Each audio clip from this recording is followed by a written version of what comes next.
আবে হায়াত পান করে কি চিরঞ্জীবী হওয়া সম্ভব? চিরঞ্জীবী হওয়া সম্পর্কে আল কোরআন ও বিজ্ঞান কি বলে? আসসালামু আলাইকুম রহমতুল্লাহ। ডিয়ার অডিয়েন্স, আবে হায়াত, অমৃত পানি ইত্যাদি ইত্যাদির নাম তো আপনারা নিশ্চয়ই শুনে থাকবেন। অর্থাৎ এমন এক জীবন বাড়ি বা অমৃত বাড়ি যা পান করলে মানুষ দীর্ঘ আয়ু প্রাপ্ত হবে, অর্থাৎ চিরঞ্জীবী হতে পারবে। দীর্ঘ আয়ু বা চিরঞ্জীবীর কথা বললে সর্বপ্রথম কিন্তু হযরত খিজির আলানবীনা আলাইহিস সালাতু ওয়াস সালামের কথা আমাদের স্মরণে আসে। তাছাড়া হযরত খিজির আলানবীনা আলাইহিস সালাতু ওয়াস সালাম যে এখনও জীবিত রয়েছেন, এই কথাটি আমরা স্বাভাবিক মুসলিম বই কি বরঞ্চ অনেক প্রসিদ্ধ ও যোগ্যবান ব্যক্তিবর্গরাও এই কথাটি বিশ্বাস করে থাকেন।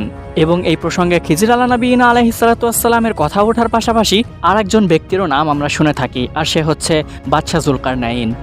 এই আবে হায়াত সম্পর্কিত আমাদের সমাজে প্রচলিত ঘটনাটির সারসংক্ষেপ এমন যে হযরত খিজির আলানবীনা আলাইহিস সালাতু ওয়াস সালাম জুলকারনাইন বাদশাহর রাজদরবারে থাকত এবং তিনি আবে হায়াত সম্পর্কে জানতেন। একদিন তিনি বাদশাহ জুলকারনাইনকে জানালেন যে সাগরের ওই পারে একটি অন্ধকার দেশ রয়েছে। সেই দেশটি অত্যন্ত ভয়ঙ্কর এবং সারাটাক্ষণ সেখানে অন্ধকারাচ্ছন্ন হয়ে থাকে। আর সেই দেশেই অবস্থিত একটি গুহার মাঝে রয়েছে আশ্চর্যময় একটি ঝর্ণা। সেই ঝর্ণার পানি যদি কেউ একবার পান করে তাহলে সে অমর হয়ে যাবে, অর্থাৎ চিরঞ্জীবী হয়ে যাবে। এই কথাটি শুনেই অমর হওয়ার উদ্দেশ্যে বাদশাহ জুলকারনাইন 4000 যুবক সঙ্গে নিয়ে ওই পানির খোঁজে বের হয়ে গেল। আর সেই কাফেলারই অগ্রভাগে ছিল হযরত খিজির আলাইহিস সালাতু ওয়াস সালাম। দেশটি অত্যন্ত অন্ধকার হওয়ার জন্য তাদের মধ্যে এক পর্যায়ে কিছুটা দূরত্ব বেড়ে যায়। পথিমধ্যের এই দূরত্বতার কারণে জুলকারনাইন বাদশাহ অন্ধকারে হারিয়ে যায় এবং আবে হায়াত পান করতে ব্যর্থ হয়। অন্যদিকে হযরত খিজির আলানবীনা আলাইহিস সালাতু ওয়াস সালাম সঠিক পথে গিয়ে সেই আবে হায়াত পান করে ফেলে এবং খিজির আলানবীনা আলাইহিস সালাতু ওয়াস সালাম ওই আবে হায়াত পান করার পরে বাদশাহ জুলকারনাইনের সাথে তার আর দেখা হয়নি, যার কারণে বাদশাহ জুলকারনাইন নেক্সট টাইমও সেই প্রচেষ্টা আর করতে পারেনি। ডিয়ার অডিয়েন্স, এই ছিল জুলকারনাইন বাদশাহ এবং হযরত খিজির আলানবীনা আলাইহিস সালাতু ওয়াস সালাম সম্পর্কিত আবে হায়াতের ঘটনা, যা বিভিন্ন ধর্মগ্রন্থ সহ অন্যান্য ইতিহাসের কিতাবগুলোতেও পাওয়া যায়। ডিয়ার অডিয়েন্স, চলুন জেনে নেওয়া যাক এই চিরঞ্জীব সুধা তথা আবে হায়াত সম্পর্কে পবিত্র কোরআনে কারিম কি বলে। আমরা যদি পবিত্র কোরআনে কারিমে লক্ষ্য করি তাহলে অবশ্যই আমরা দেখতে পাবো এই চিরঞ্জীব তথা দীর্ঘ আয়ু লাভ এবং অমরত্বর যে বিষয়টি রয়েছে এটি আমাদের মুসলিম এবং কোরআনের আকীদা থেকে সম্পূর্ণ সাংঘর্ষিক। যেমন পবিত্র কোরআনে কারিমে সূরা আম্বিয়ার 34 ও 35 নম্বর আয়াতে মহান আল্লাহ রাব্বুল আলামিন ইরশাদ করেন, আর তোমার পূর্বে আমি কোনো মানুষকে স্থায়ী জীবন দান করিনি, সুতরাং তোমার মৃত্যু হলে তারা কি স্থায়ী জীবন সম্পন্ন হয়ে থাকবে?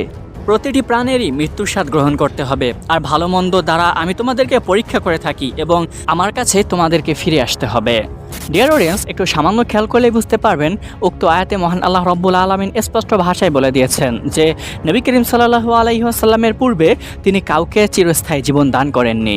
আর জুলকারনাইন বাদশাহ এবং খিজির আলাইহিস সালাতু ওয়াস সালামের যে ঘটনাটি আমরা শুনে থাকি সেই সময়টি কিন্তু নবী করিম সাল্লাল্লাহু আলাইহি ওয়াসাল্লামের সোনালী যুগের অনেক পূর্বের কথা। আর যে ঘটনাটিও সমাজে প্রচলিত রয়েছে এই ঘটনাটিও কোনো সঠিক সূত্র বা কোনো সহি বর্ণনায় পাওয়া যায় না, শুধুমাত্র মানুষের লোকমুখেই এটি প্রচলিত। ডিয়ার অডিয়েন্স, এবার আসুন, একটি প্রশ্ন তো অবশ্যই থেকে থাকে, যদি আবে হায়াত তথা অমৃত সুধার বিষয়টি যদি ইসলামের সাংঘর্ষিক হয়েই থাকে তাহলে অনেক গণ্যমান্য ব্যক্তিবর্গ কেন এটি বিশ্বাস করে হযরত খিজির আলাইহিস সালাতু ওয়াস সালাম ওই অমৃত সুধা পান করে আজও বেঁচে আছেন?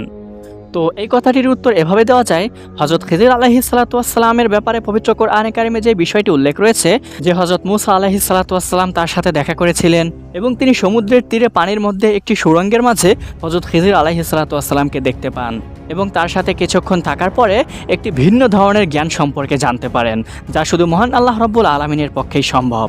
সুতরাং যেহেতু মহান আল্লাহ রাব্বুল আলামিন তাকে এত ক্ষমতা দিয়েছিলেন তাহলে হতে পারে যে ঘটনাটি প্রচলিত রয়েছে তথা আবে হায়াত সম্পর্কিত ঘটনাটি এটিও সত্য।